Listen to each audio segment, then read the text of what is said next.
Hola, muy buenas tardes a todos. Bienvenidos a un webinar más de MyInvestor, uno de nuestros webinars educativos en los que pues tratamos, como sabéis, de distintos temas relacionados con el mundo de la inversión, de las finanzas personales. En ocasiones entrevistamos a gestores de fondos y en otras ocasiones pues pedimos que nos acompañen a expertos en finanzas personales para que pues nos ayuden un poquito a hacer educación financiera. Y hoy nos acompaña pues una persona que muchos de vosotros seguro que ya conoceréis, que es Andrés González, economista, experto en inversión y divulgador financiero, que además pues muchos conoceréis también por su presencia en redes sociales, incluido su canal de YouTube, La Pizarra de Andrés. Así que Andrés, muchísimas gracias por acompañarnos hoy. Hola Clarisa, un placer estar aquí. Y bueno, el tema con el que con el que hemos centrado un poco este webinar es el de cómo empezar a invertir, ¿no? Queremos hacer un poco una pequeña guía para principiantes eh, y dar respuesta a las preguntas bueno, pues que la mayoría de las personas se hacen cuando toman la decisión de invertir y no saben ni por dónde empezar, ¿no? Que esta es una de las preguntas que más a menudo nos hacen. Entonces, bueno, pues si os parece, comenzamos ya con la entrevista. El webinar va a consistir en una entrevista a nuestro experto, que como os comentaba es Andrés González, y después de esta entrevista abriremos el turno de preguntas de los asistentes. Estas preguntas nos las podéis hacer a través del chat, porque no podéis conectar ni el micro ni la cámara, todas las preguntas tienen que ser a través del chat. Y entonces, aunque abramos el turno de preguntas al final, si queréis ir dejándolas en el chat a lo largo de la entrevista, pues las podéis ir dejando, que luego las rescatamos al final. Así que si parece, no nos entretenemos más y comenzamos. Y la primera pregunta que te quería hacer, Andrés, es, bueno, para poder invertir, lo primero es ahorrar, si no es imposible. Y ahorrar es algo que se nos da bastante mal a los españoles, según las estadísticas, en comparación con nuestros vecinos europeos. Entonces, ¿por qué crees tú que ahorramos tan poco y qué trucos recomendarías para aprender a ahorrar con más regularidad? Bueno, empezamos fuerte porque esta pregunta tiene tantas respuestas. Bueno, hola a todos, gracias por estar aquí. Aprovecho para saludar a los chicos del chat. A ver, si bien es cierto que hay muchas respuestas para esto, yo creo que vivimos en un mundo más inmediato que nunca y creo que todo el mundo quiere el consumo actual en lugar del consumo futuro. Al final, ahorrar e invertir no es otra cosa que decidir tener un consumo futuro mayor a cambio de renunciar a un consumo actual. Eso es lo que te diría, pues, microeconomía uno, ¿no? De primero de carrera. Entonces, en este caso, creo que la mayoría de gente simplemente deciden disfrutar más el ahora y no pensar en el futuro, ¿vale? Eso es luego ya a una respuesta tan, o sea, una pregunta tan difícil, una respuesta tan sencilla, habría que desmembrar esa respuesta y probablemente ir de, oye, es que pues vivimos en un mundo además súper consumista, donde te bombardean con todo tipo de publicidad, donde tenemos las redes sociales, donde tenemos un montón de gente que te empuja a tener una determinada conducta, etcétera, etcétera, etcétera, pero todo eso ya sería desmembrar lo que es la respuesta corta, que es que la gente no quiere prescindir del consumo actual o lo que es lo mismo, no quiere dejar de ser consumista, o no sé si no quiere o simplemente ni siquiera lo ha decidido y es un automatismo de esta sociedad el decir euro que tengo, euro que gasto. También es cierto, y en esto sí que voy a romper una lanza a favor porque yo sé que hay gente que le cuesta porque su salario no da para más, vivimos en un mundo en el que cada vez los salarios están teniendo más dificultades para hacer catch up o para recortar el, el, no recortar es la palabra, quizá para poder llegar a lo que es ese aumento de precio generalizado, que es la inflación. Entonces sí que hay otras personas que, aunque a lo mejor no son consumistas, vivimos en un mundo en el que no todos los salarios o todos los estilos de vida, sobre todo cuando te toca irte a otra ciudad a trabajar o lo que sea, o te tienes que ir pronto de casa o todo eso, pues sí que a lo mejor entras en una espiral en la que tus gastos mínimos se asemejan mucho a tus ingresos y ahí estás como clavado en esa posición en la que no puedes ahorrar, ¿no? Pero creo que en la mayoría de los casos siempre se puede hacer un poquito y todo va relacionado a eso, a que la gente quiere el consumo fácil y rápido o por, ya no a lo mejor ni lo decide, sino que se ve impulsado a lo que nos proyecta la sociedad, que creo que va por ahí, ¿no? Ujú. Entonces, ¿qué podemos hacer para salir un poco de ese carpe diem en el que vivimos tan instalados, Andrés? ¿Cómo espabilamos? Vale, yo, ¿Algún a truco? mí no me gusta esta respuesta que voy a dar porque yo no lo hago así, pero creo que es una buena forma de empezar y es el sencillo paso de todos los meses me entra la nómina y lo primero que hago todos los meses es pasarlo automáticamente a esa cuenta de inversión, si es MyInvestor mejor, pero si no, la que sea, en el que tú ya todos los días te estás obligando a ahorrar ese dinero y si ya encima lo llevas a una cuenta de inversión, que ahora hablaremos un poco de eso, porque ahorrar no solo es no solo sirve con ahorrar, pero si tú mismo te reservas, oye, día uno recibo dinero, día dos lo mando a otro sitio, pues ya tú mismo te obligas pues eso, a empezar el camino. Dicho esto, sí que es cierto que yo no lo hago así porque yo prefiero que tú no te obligues a ahorrar X, sino que le des un poquito la oportunidad haciendo un buen juicio de tu toma de decisiones monetarias, poder ahorrar un poquito más y que no sea simplemente una cuestión de un ahorro fijo, porque si tú te obligas a ahorrar 100 euros, jamás podrás ahorrar 200. Sin embargo, si lo que haces es tomar las mejores decisiones posibles financieras, sabiendo que como mínimo debes ahorrar 100, pues habrá meses que ahorres 150, 200 o 300, ¿no? Entonces, por eso yo prefiero esta opción de tomar las mejores decisiones, pero si alguien es muy impulsivo o es incapaz de llegar a ese punto, pues a lo mejor el primer paso sería eso, que euro que te nómina que te entra a la cuenta, acto seguido paso mi dinero a algún tipo de cuenta donde por lo menos pues priorizas el hecho de tengo que ahorrar sí o sí, ¿no? Ujú. Un añadido a esto que comentas, y es que las aportaciones periódicas, ¿no? O sea, esto que programamos para que salga de nuestra cuenta todos los meses a los productos financieros que hayamos elegido, hay gente a la que le da un poco de miedo porque dice, "Uf, no sé si me voy a poder comprometer a todos los meses invertir 100, 200, 300, lo que sea, ¿no?".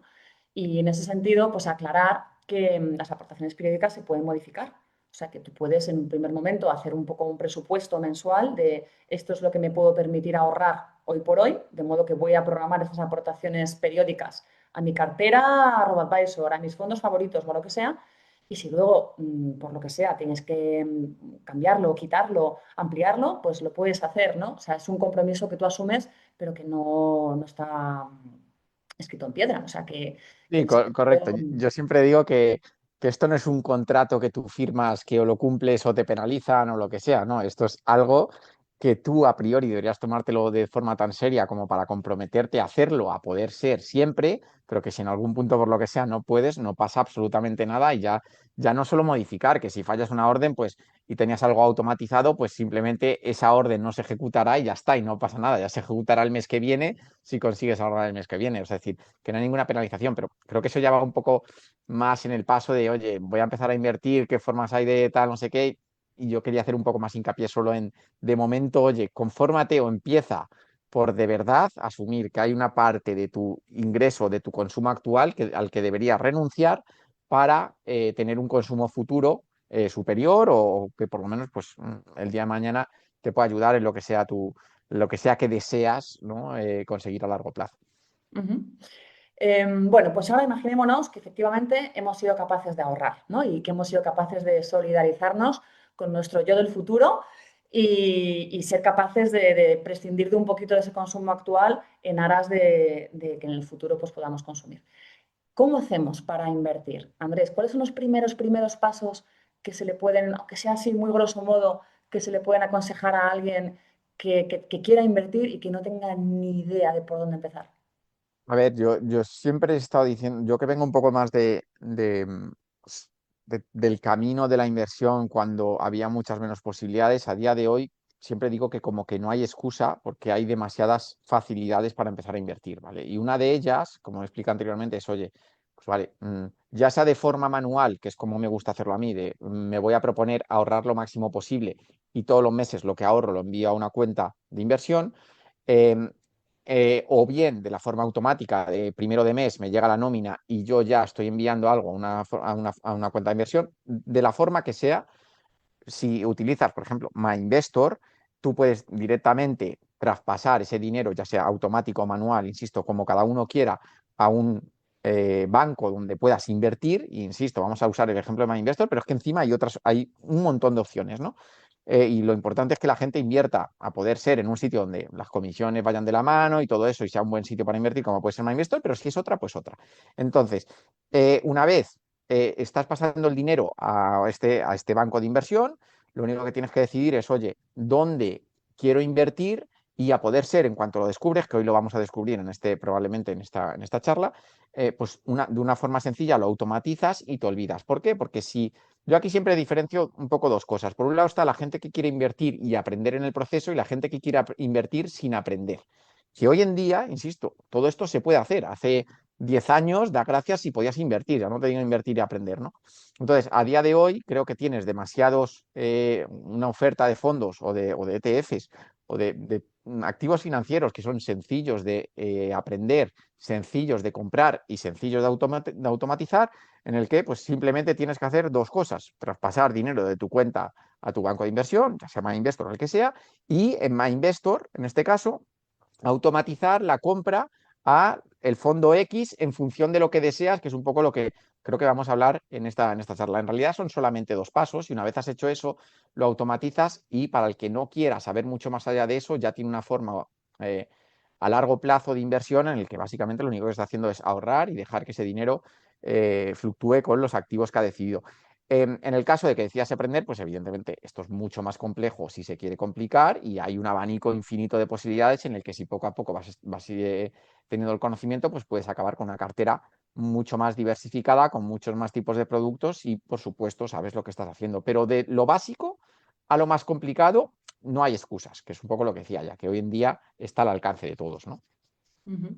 Bueno, y si queréis aprender, además de que efectivamente hay productos muy sencillos, como veremos más adelante, para los que prácticamente no hace falta ningún conocimiento financiero, aún así siempre es aconsejable adquirir un poco esas bases. Y si queréis aprender, pues ya sabéis que tenéis el canal de Andrés, que se llama La Pizarra de Andrés en YouTube, que tiene más de 130.000 o 137.000 suscriptores. Así que es mainstream ya. Y si no, pues también tenéis el blog de educación financiera de MyInvestor y luego tenéis otros muchos contenidos también. Así que luego veremos también cómo discriminar, entre unos contenidos y otros, que a la hora de aprender hay veces que no siempre nos encontramos con, bueno, pues con información de calidad. Cuando se trata de invertir, Andrés, eh, una cosa que me pasa a mí, a ti seguramente también, es que cuando se me acerca gente para preguntarme, bueno, en qué pueden invertir, quieren la máxima rentabilidad, pero a muchos, a la mayoría incluso, les asusta la mera posibilidad de asumir pérdidas, ¿no? Aunque sean muy pequeñas o muy improbables. Pero la mera posibilidad de perder dinero echa muchísimo para atrás a la gente. Entonces, antes de nada, ¿se puede invertir con riesgo cero o eso es una entelequia y tenemos que renunciar a ella? A ver, esta pregunta tiene un poco de truco porque técnicamente sí se puede invertir con lo que se considera riesgo cero o lo que se considera el activo libre de riesgo, pero por lo tanto esa rentabilidad de ese activo libre de riesgo va a ser muy pequeña. O como yo digo, si estás invirtiendo en algo que aparentemente no tiene riesgo, entonces de inversión tiene poco. Es cierto que hoy en día hay vehículos tipo fondos monetarios, que son fondos de ultra corto plazo, de máxima calidad crediticia y muy seguros, probablemente los productos menos riesgosos de todo el espectro que hay. Tanto es así que virtualmente tienen un riesgo muy parecido a cero, pero su rentabilidad también es pequeña. Bueno, no tiene por qué ser pequeña, pero va ligada a los tipos de interés, que normalmente son tipos de interés, por lo menos en los últimos 20 o 30 años, bajos, ¿no? Entonces, sí que es cierto que hay algún tipo de producto que te puede dar rentabilidad con lo que aparentemente sería algo muy parecido a riesgo cero, pero a la hora de la verdad, cualquiera que quiera obtener un rendimiento importante, pues hombre, que se olvide de riesgo cero, o sea, que no hay milagros. El que quiera obtener rentabilidad va a tener que pagar el peaje de la volatilidad, el peaje de las fluctuaciones, y el que quiera mantener su dinero estable y con unas ganancias mínimas, pues entonces sí que podría invertir en algo muy similar, insisto, porque algo de volatilidad tiene, y la volatilidad, que es la variación del precio, en el momento que existe volatilidad, teóricamente existe riesgo también, aunque en este caso hablamos de algo muy cercano al riesgo. Entonces, la teoría es que sí, más o menos, pero en la práctica y por la clase de rentabilidades que busca la gente, un poco que normalmente decide invertir, pues eso que busca normalmente no lo va a encontrar sin riesgo, ¿no? Pero bueno, incluso esos productos de los que tú hablas, Andrés, esos fondos monetarios o esos fondos de renta fija a corto plazo, aún así no garantizan el capital, ¿no? O sea, sabemos que el riesgo de pérdida es pequeño, pero no es cero. De hecho, lamentablemente ha habido años en el pasado, cuando hubo este desplome horrible de la renta fija en 2022, pues que puede incluso darte alguna rentabilidad negativa. Entonces, la gente que tiene ese pavor a la posibilidad de pérdidas demanda incluso la protección del capital. O sea, demanda incluso, a mí júrame, ponme por escrito que yo no voy a perder dinero pase lo que pase. Y de ahí el éxito de un producto que es el producto estrella en España, que es el fondo garantizado. ¿Qué opinas tú de los fondos Es un, garantizados? es un desastre. O sea, a ver, no es que sea un desastre como tal, porque es que la gente lo que quiere es escuchar esa palabra, entonces está dispuesta a pagar por esa palabra. Pero como yo siempre digo, eh, al final en el mercado nadie regala nada, con lo cual si alguien te garantiza algo, en primer lugar te va a garantizar una rentabilidad ridícula, ¿vale? Porque cuando alguien te garantiza, ese alguien que crea ese producto garantizado va a tener que utilizar algún mecanismo de mercado para poder entregarte esa rentabilidad, con lo cual es lo que te van a dar va a ser una rentabilidad minúscula, raquítica, ¿vale? En segundo lugar, le permites a la posibilidad del que crea el producto aprovecharse de ti, porque gracias a que tú no sabes bien lo que estás pidiendo, te puede dar un producto en el que te ha metido una comisión significativa a cambio de ponerte la palabra garantizado. Y luego, en muchos casos, es una rentabilidad que, como vengo diciendo anteriormente, en productos hiper conservadores de minimísima volatilidad, tú podrías conseguir con creces en un gran, en muchos casos, ¿no? Por decirlo algo así rápido. Entonces, ¿qué es lo que está haciendo yo estructuré en un banco de inversión productos estructurados y al final lo que haces cuando tú creas algo garantizado o algo que va a dar un retorno sin riesgo, tú lo que haces es coges el riesgo de mercado, coges el activo libre de riesgo y dices, oye, si el activo libre de riesgo, me lo invento, el Bund, el bono alemán, que se considera el activo libre de riesgo, ¿no? Que es lo más fiable que existe, y te estás encontrando que el activo libre de riesgo, que es el Bund, paga un 2%, pues oye, yo como banco te voy a dar un producto que te da un garantizado de un 1%, y entonces yo cojo tu dinero y lo invierto, no lo hacen así, pero yo lo invierto en el Bund, entonces tú a cambio de que te ponga la palabra garantizado, dejas de ganar un 1% por no irte tú directamente al Bund que te hubiera pagado un 2%. Así, en resumidas cuentas, lo que quiero decir es que nadie te Comisión, regala comisión, nada, comisión, comisión. claro, nadie te regala nada y al final el ponerte la palabrita garantizado lo único que hace es que te dejes un montón de dinero en la mesa dándoselo a otra persona que te va a poner esa palabrita que andas buscando. Moraleja, si sabes buscar un poco, no necesitas que algo esté garantizado y puedes coger algo de ultra bajo riesgo que te va a dar un mejor binomio riesgo-rentabilidad que lo que te ofrezcan, ¿no? Ujú. Bueno, pues yo creo que aquí lo que queremos transmitir es la idea de que efectivamente, ¿no? Como dice Andrés, estamos muy enamorados en España del concepto de garantizado, da igual que sea un fondo garantizado o, bueno, luego los seguros también muchas veces se apoyan mucho en ese concepto y tenemos que ser conscientes de que para que esté garantizado incurre en una serie de costes el producto y de comisiones que hacen que el producto ya no merezca la pena, porque a lo mejor no perdemos el capital, pero si es un garantizado de renta variable, igual no ganamos nada directamente. Y si es de renta fija, es que nos va a dar tan poco por todos esos costes que lleva implícitos, más las propias comisiones que nos aplican, que no estamos batiendo la inflación, que como sabemos es otro de los objetivos prioritarios, ¿no? A la hora de invertir. Entonces, si los fondos garantizados no son lo suyo, ¿en qué podemos invertir entonces, Andrés, que tenga un nivel de riesgo reducido, un riesgo bajo, ¿no? Vale, Antes a comentabas ver, los fondos monetarios de renta fija a corto plazo, ¿alguna cosa más? No sé si las letras, los sí, depósitos. sí, a ver, o sea, yo siempre he dicho que aquí hay un espectro de productos bastante amplio. Creo que la mayoría de los productos que voy a mencionar ahora los hay buenos y malos, es decir, hay fondos monetarios buenos y hay fondos monetarios malos. Hay cuentas remuneradas buenas y hay cuentas remuneradas malas. Quiero decir, hay depósitos buenos y depósitos malos, quiero decir, porque en un mismo, vuelvo a lo mismo, ¿no? Tú creas algo de ultra bajo riesgo y lo creas con el activo libre de riesgo, con los tipos de interés, ¿vale? Con el Euribor, bueno, con el Euribor, con el Bund, con lo que quieras, ¿no? Pero más o menos sacas rápidamente cuánto están pagando los tipos a día de hoy y en función de eso tú esperas que tus activos de bajo riesgo paguen algo similar, ¿vale? Entonces, no le puedes pedir lo mismo a un fondo monetario hoy que, como tú bien has dicho, hace 4 años, que con que no perdiera dinero o mejor dicho, con que no perdiera las comisiones porque los tipos estaban al cero, pues ya te das con un canto en los dientes, a hoy que tienes tipos altos o no le puedes pedir lo mismo a un Fondo Monetario americano que a uno europeo porque los tipos de interés son diferentes, ¿no? Entonces, con esto lo que quiero decir es, depósitos son opciones útiles, ¿vale? Pero más de lo mismo. Hoy en día un depósito que te pague un 2,5 está bien, un depósito que te pague un 1,20 está mal, ¿sabes? Cuentas remuneradas. Hoy en día una cuenta remunerada que te paga por tener tu dinero en cuenta, que te pague un 2 y pico está bien, que te pague un 0,50 está mal.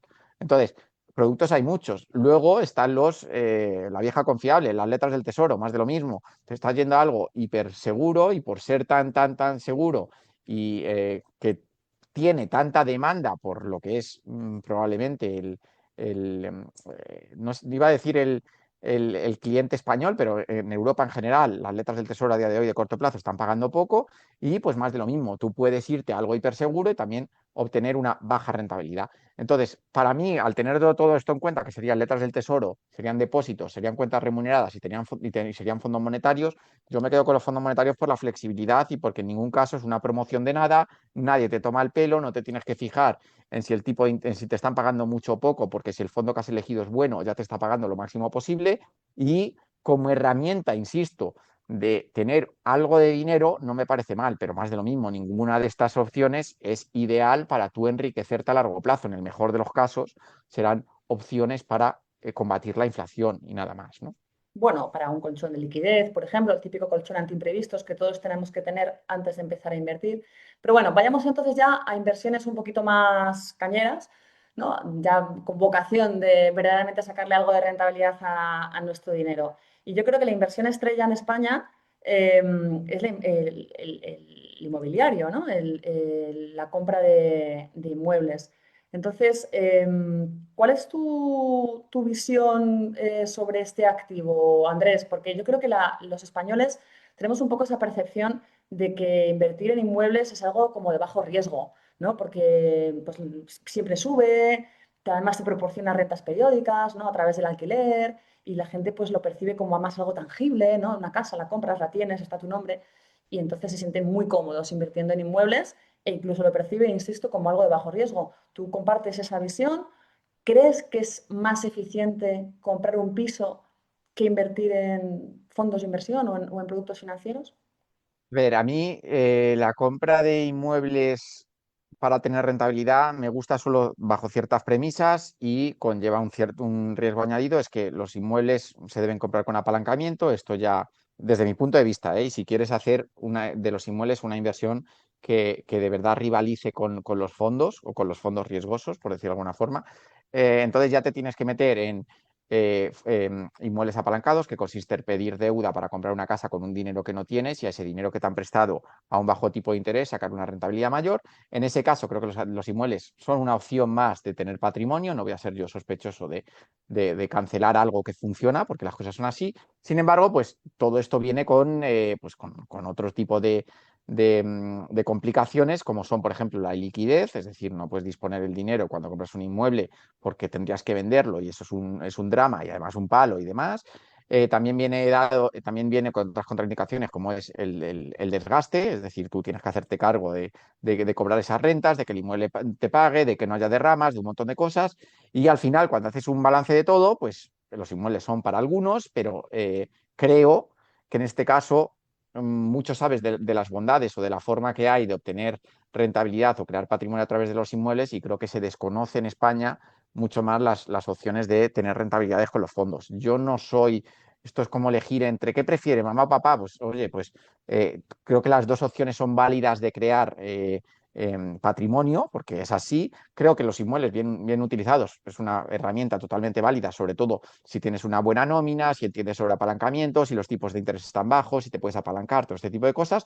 Pero, por el contrario, creo que la barrera de entrada a un inmueble tanto por estos conocimientos que necesitas tener, como por esa nómina que necesitas tener, como por un gran principal que necesitas tener, lo hacen un tipo de inversión no tanto para todos los públicos como si los fondos de inversión que cualquier persona con 300 euros empieza. Entonces creo que las dos herramientas son válidas, cada uno con sus pros y sus contras. Y lo que sí es cierto es eso, que el que no puede hacer inmueble, que mucha gente como mínimo sí o sí tiene que empezar por los fondos, porque si el día de mañana quisiera hacer un inmueble, va a necesitar una entrada de 50, 60 o 70 mil euros o lo que sea, y qué mejor forma de hacerlo que invirtiendo en fondos. Con lo cual, no creo que sea o uno u otro, creo que son complementarios y tanto si decides hacerlo por un lado, decides por hacerlo por inmuebles, vas a tener que empezar por fondos, como si decides no hacer inmuebles, vas a tener que empezar por fondos igualmente. Con lo cual, moraleja, quieras lo que quieras y te guste lo que te guste, fondos vas a tener que tener, ¿no? Ujú. De todos modos, efectivamente, si tú tienes un patrimonio como para invertir en un inmueble y en fondos, pues está fenomenal. Si tú metes toda tu capacidad de ahorro en un inmueble, hay una concentración del riesgo. Y eso también yo creo que la gente debe ser consciente de eso, ¿no? Estás comprando un inmueble y te la estás jugando a que ese inmueble, por el sitio en el que lo has comprado o por la rentabilidad que puedas obtener con un posible alquiler, pues, pues puedes tener mala suerte y tener un impago de ese inquilino, puede haber mala suerte y que justo ese inmueble tenga problemas de ramas de la comunidad, etcétera. Puede que no se revalorice justo en esa zona, en ese barrio, en esa ciudad, lo que tú esperabas. Lo bueno que tiene la inversión financiera, sea en lo que sea, es que con mucho menos dinero puedes diversificar más, ¿no? Y eso al final, pues también, aparte de la liquidez, que es obvia, ¿no? Que los inmuebles son mucho menos líquidos, pues yo creo que también es otro factor a tener en cuenta.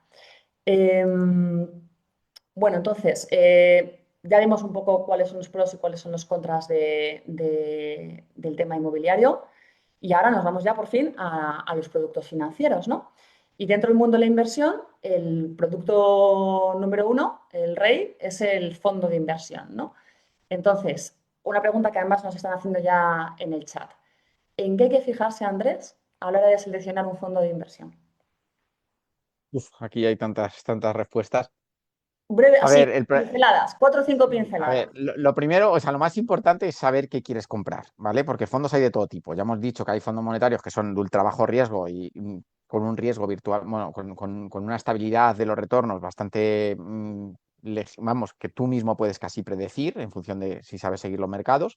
Y luego hay fondos de renta variable donde la coyuntura económica puede moverse rápidamente y lo que eran ganancias ser pérdidas, o lo que eran pérdidas ser ganancias. Con lo cual, lo primero, antes de saber si un fondo es bueno, malo o lo que sea, lo primero que tienes que decidir es, oye, ¿qué quiero yo según mi horizonte temporal, según mi aversión al riesgo, según todo esto? Normalmente, pues quitando, por hacer una clasificación así rápida, pues decidir entre monetarios, que yo los llamo cash, ¿vale? Que es algo muy parecido al efectivo, con un riesgo prácticamente cero. Luego estaría la renta fija, donde tiene renta fija un poco de todo tipo, ¿vale? De bajo riesgo o de más riesgo, pero ya separándolos un poquito de los monetarios, que me gusta llamarlos, pues eso, más cash, más casi ahorro remunerado.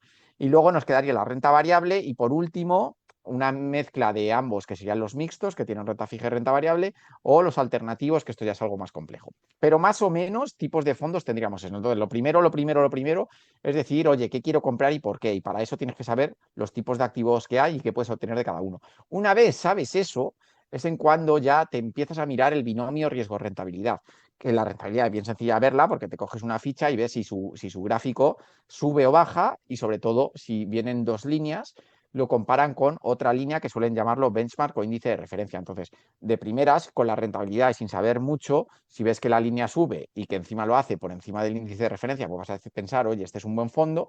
Y si ves que la línea sube, lo hace muy parejo a la línea del índice de referencia, también puede que digas que es un buen fondo, probablemente un fondo que replica, ¿vale? Un fondo indexado.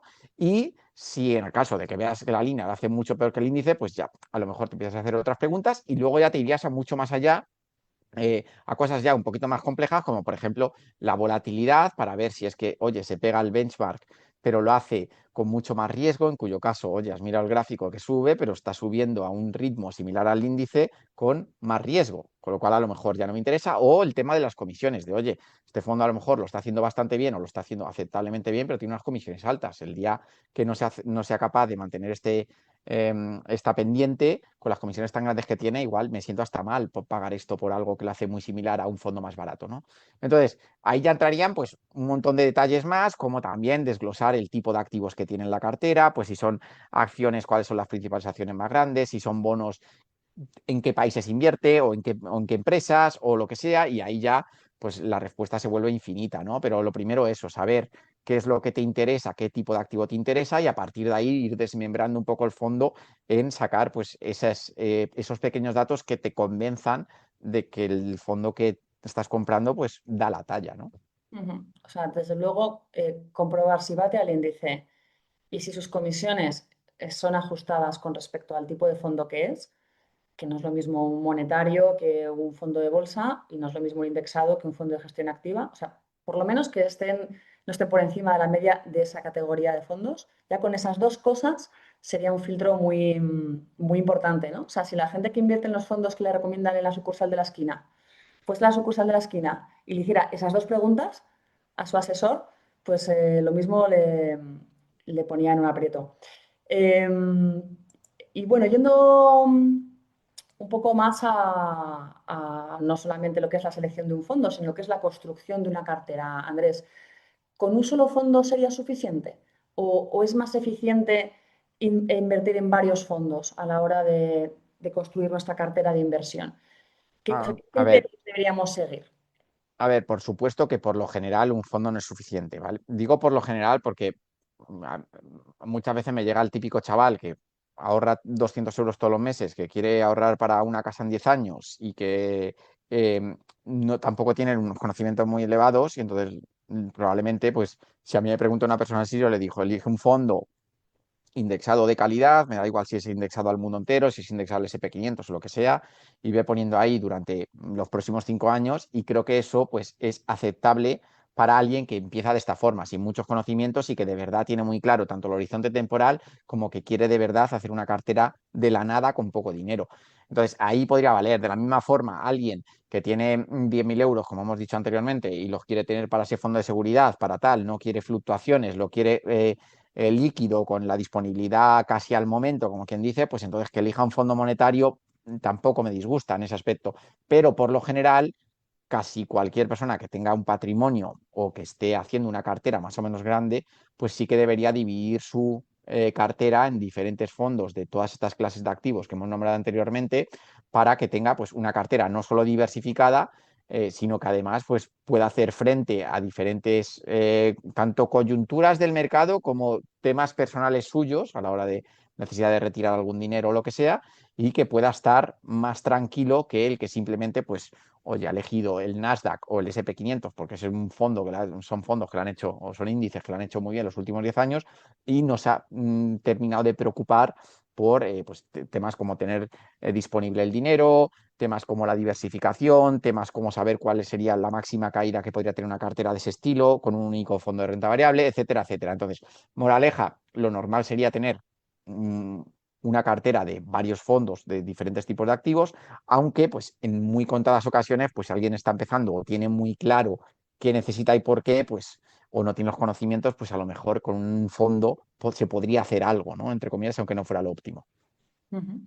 Bueno, entonces, en resumen, para poder tener la cartera ideal, lo suyo sería invertir en varios fondos y luego intentar que ese mix, ¿no? Ese mix ya no de los fondos, sino de aquellos mercados en los que invierte cada uno de esos fondos, sea el perfecto para nosotros, ¿no? Para nuestro nivel de riesgo, para la meta financiera que estamos persiguiendo y demás. Por cierto, una aclaración, una pregunta que me están haciendo en el chat, que aunque luego leeremos el turno de preguntas, o sea, luego leeremos las preguntas al final, en el turno de preguntas de los asistentes, esto sí que lo quería aclarar porque si es una cosa que está induciendo error, pues cuanto antes lo aclaremos, mejor. Y así podemos seguir con la presentación. Y es que alguien decía, bueno, cuando habléis de batir al índice, ¿a qué índice os referís? Bueno, pues cada producto financiero se mide contra su propio índice. O sea, no hay un solo índice, no hay un solo botón de muestra, no hay un solo listón que todos los productos financieros tengan que superar, sino que cada producto tiene el suyo. Si tú tienes un fondo de bolsa española, tu índice de referencia va a ser el índice de referencia de la bolsa española, que es el IBEX 35. Bueno, hay varios, pero el índice por antonomasia. Con lo cual, a ese fondo de bolsa española le tienes que pedir que lo haga mejor que el IBEX. Tiene que subir más que el IBEX. Que el IBEX con dividendos, ¿eh? Ojo, no que el IBEX normal. Y luego, si inviertes en bolsa americana, no se tiene que medir contra el IBEX, se tiene que medir contra el índice de la bolsa americana, que es el S&P 500. O sea, el S&P 500. Hay otros índices también, pero ese es el más utilizado.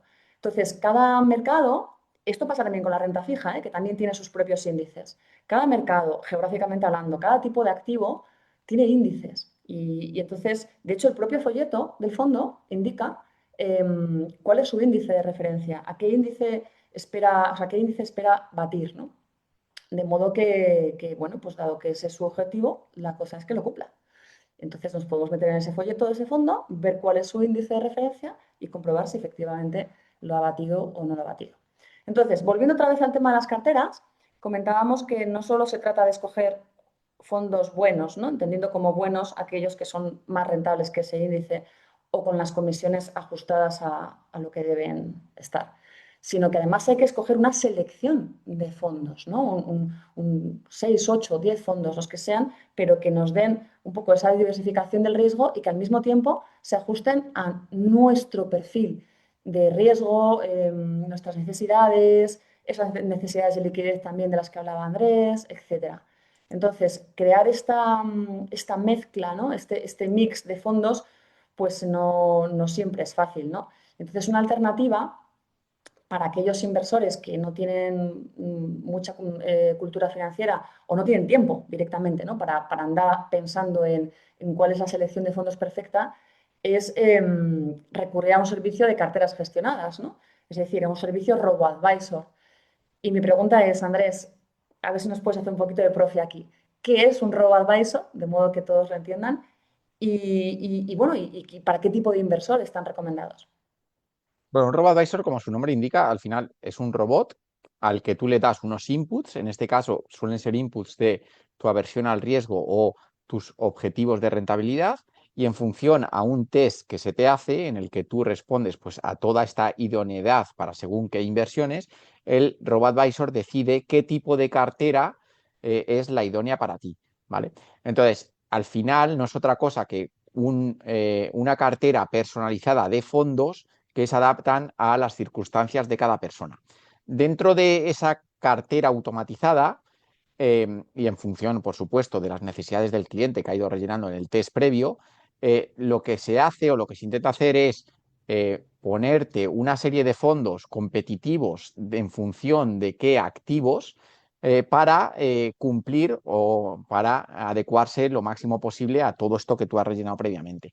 Además, acaban siendo un vehículo que es muy útil para gente que empieza porque también te permite la forma de inversión automatizada, de tal forma que tú todos los meses, ese ahorro que hemos dicho al principio, que vas a sacar de tu cuenta, lo pones en el RoboAdvisor y el RoboAdvisor ya destina ese dinero a los diferentes fondos con diferentes activos que son idóneos para ti. Es decir, el RoboAdvisor que te va a utilizar para ti no va a ser el mismo RoboAdvisor o no va a ser, mejor dicho, la cartera que se va a utilizar para ti, no va a ser probablemente la misma cartera que se utilizaría para mí o la misma cartera que se utilizaría para otra persona.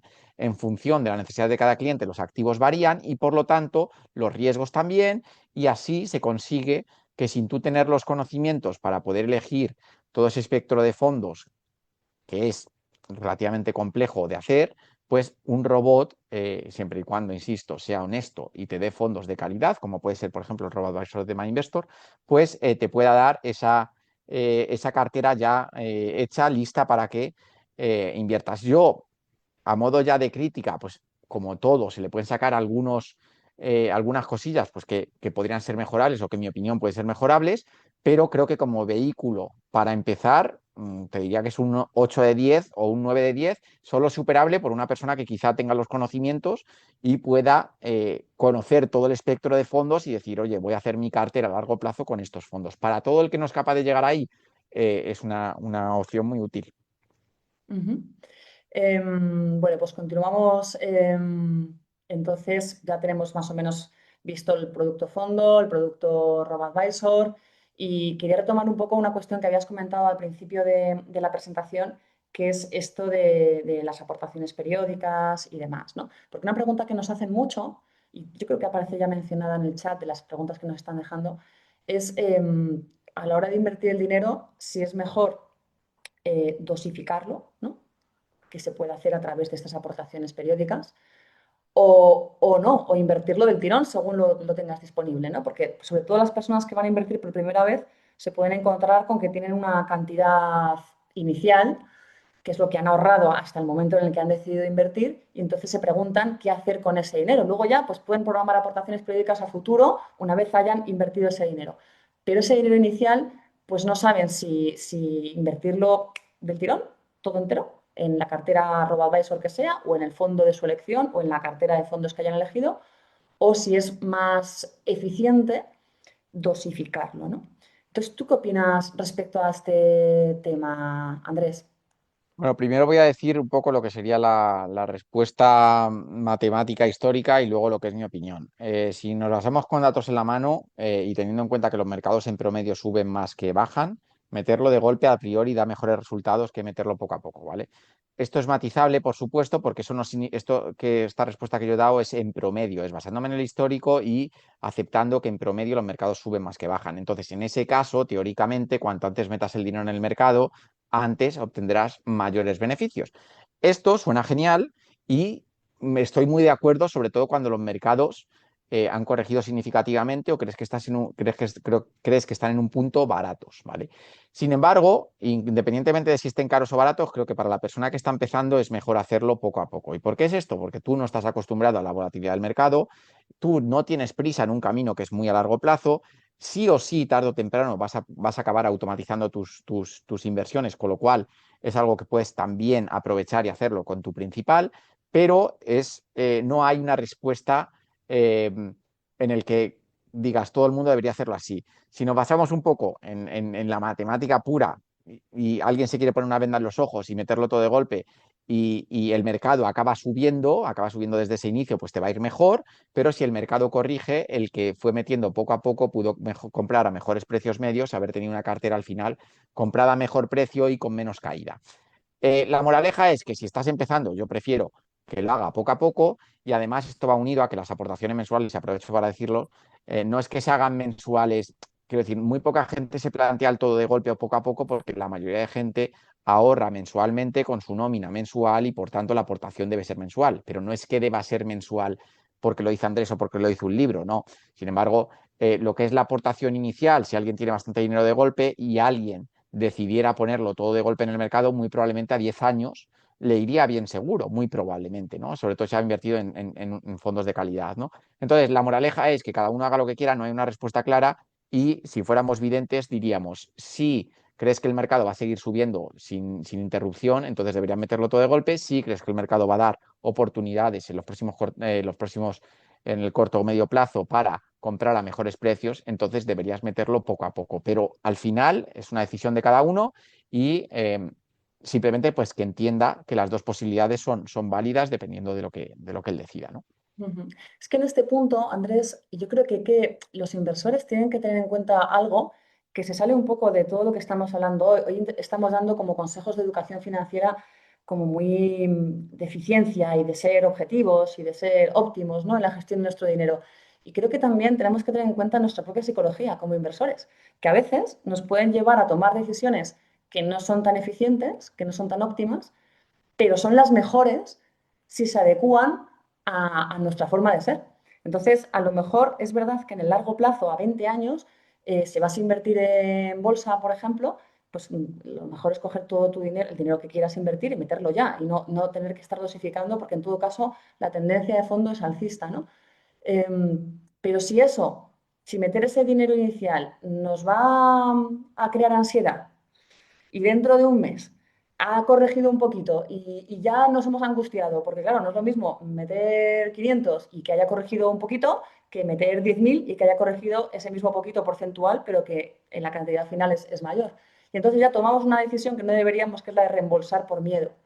Entonces, ese factor psicológico siempre hay que tenerlo en cuenta a la hora de invertir. Merece la pena, creo yo, ¿eh? No sé si estás de acuerdo conmigo, Andrés, ser menos eficientes siempre y cuando estamos invirtiendo de una manera sostenible con respecto a nuestra forma de ser, porque si no, una vez hayamos invertido, vamos a liarla, vamos a reembolsar cuando no debemos, que esto también lo hacen los inversores profesionales, ojo, también les entra el miedo. O sea, esto tampoco no es una cosa que sea prerrogativa de los inversores novatos. Y entonces sí, va a ser peor. Así que cuanto más... Bueno, yo siempre hablo desde que a lo mejor ese ha sido mi error. Yo siempre hablo desde el supuesto de adherencia máxima. Es decir, yo siempre hablo desde el supuesto del que empieza a invertir, entiende que invertir es un plan de vida, es algo que tienes que hacer toda la vida, exactamente como cualquier otro hábito que puedas tener, y que el abandonar o el salirse o tal no está permitido. Es decir, que tu camino de la inversión va a durar 10, 15, 20 años y bajo ese supuesto es casi todo lo que estoy respondiendo va por ahí, ¿no? Evidentemente, si eres alguien amateur o crees que hay una posibilidad de que puedas abandonar o de que la volatilidad te quite el sueño o, bueno, como he dicho anteriormente, o simplemente estás empezando y no tienes mucha idea de lo que es esto del mercado, creo que en casi todos esos escenarios, por supuesto, lo que es una aportación paulatina tiene mucho más sentido.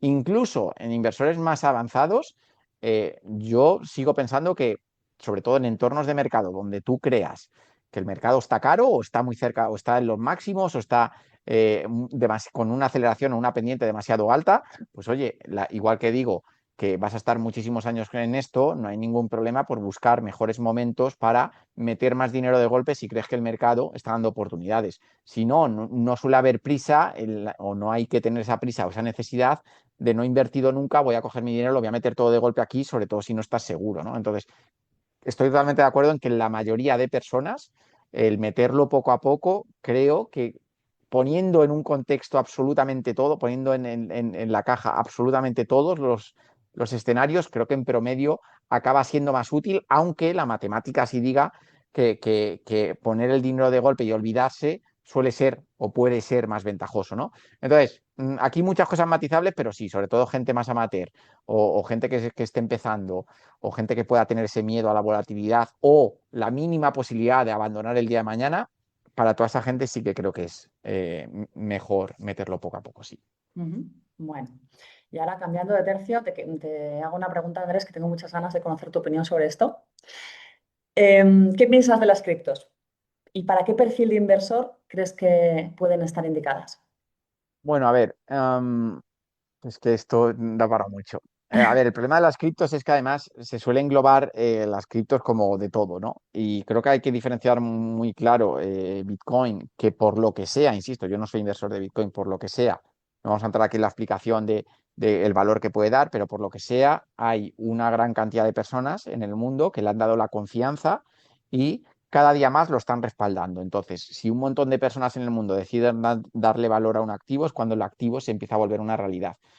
Yo sí que creo, tal y como están las cosas, que Bitcoin parece que ha venido para quedarse, en el sentido de que hay una corriente muy fuerte de personas que incluso hacen DCA, es decir, que incluso invierten mensualmente en él, y sí que da la sensación de que se está haciendo un huequito como ese activo alternativo, pues similar al oro o con vistas de algún día ser similar al oro, que tiene muchas similitudes, porque si nos fijamos, el oro no produce nada como tal, o sea, es un activo que está ahí, es un activo que está ahí, pero flujos como tal no presenta y algo similar, insisto, con similitudes en algunas cosas, en otras no, porque el oro sí que tiene eh, eh, cualidades industriales o incluso cualidades para el lujo o es algo que podemos incluso palpar, ¿no? Bitcoin en esas cosas no, pero en otras cosas pues parece que está consiguiendo por lo que sea, insisto, yo aquí no soy sospechoso porque yo no soy inversor de Bitcoin, pero sí que parece que está aquí para quedarse. Fuera de eso, lo que parece que hay es un cúmulo de, ¿cómo lo diría sin sonar muy mal? Casinos online, ¿no? Que son criptomonedas que se mueven barbaridades para arriba y para abajo, sin ton ni son, sin sin una utilidad clara en la gran mayoría de los casos. Ni siquiera Bitcoin tiene una utilidad todavía que digamos que está clara, porque tú no puedes pagar con Bitcoin aunque se haga llamar una criptomoneda y no acabas de ser moneda porque si tú quieres hacer la transacción, en el 99% de los casos vas a tener que transferir euros, dólares o lo que sea. Entonces, creo que hay que hacer esa diferenciación. Insisto, yo no soy sospechoso, creo que las criptomonedas, sobre todo en personas principiantes, no debería estar en ningún porcentual, por supuesto que no, o sea, personas que empiezan deberían alejarse lo máximo posible de un activo tan riesgoso. Me parece que Bitcoin tiene una volatilidad de en torno al 40%, que para que os hagáis una idea es más o menos el triple de la volatilidad que la renta variable, es decir, si ya estamos hablando de que la renta variable es volátil, imaginemos lo que sería tener el triple de movimiento, que es lo que tiene Bitcoin, y eso es Bitcoin, que supuestamente es quizá lo menos volátil dentro del mercado de las criptomonedas. Entonces, moraleja, si eres novato, no trastearía con estas cosas. Si por el contrario tienes una cartera muy grande y quieres tener algo de algún activo alternativo, y por algo me refiero a una cantidad pequeña de una cartera en algo como Bitcoin, pues a lo mejor poco a poco va pareciendo menos locura. Y digo poco a poco porque yo hace decía esto que es, ¿no? O sea, quiero decir, esto sube, sube, sube y de momento no aporta nada o prácticamente nada, ¿no? A día de hoy soy menos hater en ese aspecto y sí que creo que parece que está ahí para quedarse, pero igualmente de personas que empiezan me mantendría al margen tanto de este como de cualquier otro activo que tenga volatilidades del 30, 40, 50%, que no olvidemos que con fondos apalancados, por ejemplo, también los encontraríamos y jamás los utilizaría o los promocionaría para gente que empieza, ¿no? Ujú. Perdón por el carraspeo de antes. Sí, sí, sí. Es que, vamos a ver, el oro, yo estoy de acuerdo contigo en que no genera flujos, ¿vale? O sea, no es una vaca que te da leche, ya lo sabemos. Las compañías sí son vacas que te dan leche, unas más, otras menos, dependiendo si no está repartiendo dividendos ahora, otros va a repartir en el futuro, pero bueno, generan flujos, ¿no? Dan beneficio, crecen. El oro no, el oro pues es lo que es. Ahora, el oro se hacen cosas con él, sirve para algo, ¿no? O sea, de hecho, a mí siempre me sorprende el dato porque intuitivamente los que nos dedicamos un poco al tema de la inversión lo vemos como activo de inversión, pero más de la mitad de la demanda de oro a nivel mundial no tiene que ver con la inversión. Se centra como artículo de lujo para joyería y como decías tú antes, como artículo industrial, ¿no? Por ejemplo, para piezas dentales y para chips también y cosas de electrónica. Entonces, bueno, pues por lo menos estás comprando algo que no solamente es un activo refugio y que no solamente precisamente es un activo refugio porque todos confían en él, ¿no? Que en ese sentido puede haber un cierto paralelismo con el Bitcoin, sino que además tiene un uso además milenario, ¿no? O sea, Sí, eh, sí, perdón. si me dejas, Clarisa, yo lo he dicho, o sea, quiero decir, no olvidemos que ya no es, o sea, quiero decir, creo que lo que más proporciona el oro no es el uso, es más los cientos y cientos de años de que la gente ha ido confiando en él. Porque si hablamos del uso, me lo invento, el aluminio tiene mucho más uso que el oro, pero la escasez lo que hace que el oro acabe valiendo mucho más con un uso mucho menor. ¿Sabes? Entonces, sí que es cierto que tiene un uso, pero el uso no justifica para nada el valor tan, o el crecimiento tan, lo que hemos vivido estos últimos años. Entonces, sí que es cierto que tiene uso, por tanto, algo tiene que valer, pero estarás conmigo en que gran parte de ese valor y lo que ha crecido en valor es por ese refugio, por esa cobertura contra la divisa habitual, y creo que simplemente esa parte, que es la que guarda más similitud con el Bitcoin, lo que ha conseguido él monta una moneda en el que solo puede haber X monedas y esa oferta limitada pues hace que guarde esa similitud en el sentido de, bueno, esto, si la gente lo apoya y sabiendo que está limitado, pues se va a parecer en ese aspecto al oro, que insisto que en la parte de utilidad, pues a día de hoy tiene mucho más. Entonces, no es por posicionarme más por uno o por otro, porque yo no tengo ninguno de los dos y yo intento comprar cosas que, como bien has dicho, sepa que esto ya da para otro día, que el oro podría valer 3.000, 50.000 o 200.000, el Bitcoin podría valer 60, 100.000 o 400.000, porque no hay una forma de valorar algo que como tal, bueno, el oro sí que por utilidad algo se podría valorar, pero no hay una forma clara de valorar algo que no tiene esa utilidad o que no tiene suficiente utilidad como para excusar ese precio tan alto que tiene, ¿no? Pero bueno, todo esto es opinable, aquí, insisto, nadie va a tener la razón, esto es un discurso que, insisto, de una forma o de otra, no creo que sean los principales activos que debería tener una persona al empezar, ¿no? Pues precisamente, hablando del oro, nos están preguntando también bastante en el chat qué es lo que opinabas del oro como activo para incluir dentro de una cartera, que pues, ya que estamos hablando del tema, en vez de dejarlo para el turno de preguntas, pues te la lanzo ahora. Que bueno, también tenemos claro que el oro vale lo que vale, ya no solo como activo de inversión, sino efectivamente porque es escaso, ¿no? Hay mucho menos oro en el planeta Tierra que aluminio o que cualquier otro metal. Y las joyas pues molan más de oro que de aluminio. También la demanda es más de oro para la joyería que de otros metales. Pero bueno, ¿tú incluirías oro en una cartera? ¿Te parece que es un activo interesante? Porque lo están preguntando mucho. También yo creo que le pasa como al inmobiliario, ¿no? Que tenemos esa percepción un poco sui generis de que es algo que no pierde, ¿no? Que no va a generar nunca pérdidas nuestra inversión en oro, ¿no? La gente lo percibe como algo de muy bajo riesgo, que no es exactamente lo mismo un activo refugio que algo que no tiene volatilidad, que algo que no tiene riesgo, ¿no? ¿Tú qué papel crees que debería cumplir el oro A en la... ver, yo con el oro tengo un problema y es que me da la sensación de que la gente se quiere subir al carro cuando el carro ya no ha pasado, pero ya está pasando, ¿no? O sea, quiero decir, nadie, yo tuve una, creo que fue la década de, tendría que mirarlo, pero como entre el 2010 o entre el 2005 y el 2015 en el que el oro se tira 10 años sin subir, ¿vale? Entonces, mi pregunta es, tendría que revisarlo, ¿no? Pero mi pregunta es, ¿cuánta gente podría estar en un activo que se tira 10 años sin subir?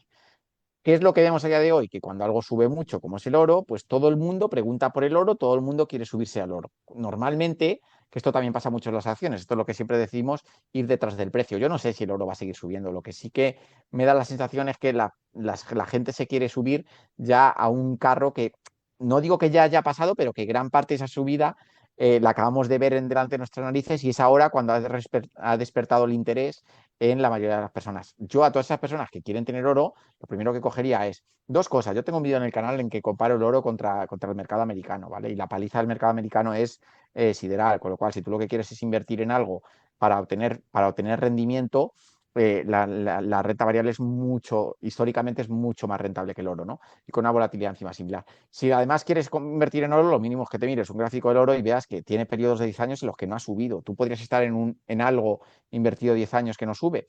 Si la respuesta a estas cosas es sí, es que probablemente el motivo por el que quieres el oro es para diversificar y para tener una cobertura a tu cartera de renta variable que es muy grande. Con lo cual, si tú tienes 100.000 euros de cartera y quieres tener 10.000 euros en oro, me parece bien.